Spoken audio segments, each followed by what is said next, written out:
आजकल लड़कों को शादी दे दो, ब्याह दे दो, जहां घर में बहू आ गई, कसम खुदा की वो बहू नहीं, लगता है पीर घुस गई।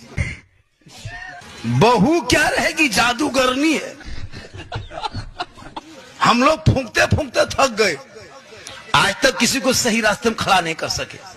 लेकिन अभी के दौर की बहू अपने शोहर के कान में एक दिन फूंकती है, 4 साल असर रहता है। पता नहीं वो क्या जो कह के फूंकती है। जिस माँ के कदम के नीचे जन्नत है, बहू के एक फूंक में बेटा जन्नत से दूर। अब वही बेटा हम लोग के पास आता है, झारखंडी बाबा। मतलब क्या बात है बेटा, बोल मेरा घरवा गड़बड़ा गया है। मतलब हम क्या करें बेटा, बोल चलिए थोड़ा मेरा घरवा देख लीजिएगा हजरत। हम बोले बेटा हम राजमिस्त्री नहीं, तुम्हारा घर देखेंगे। हम मौलाना घर देख के क्या करेंगे। बोल हजरत कम से कम घरवा खराब हो गया तो कुछ कर देते,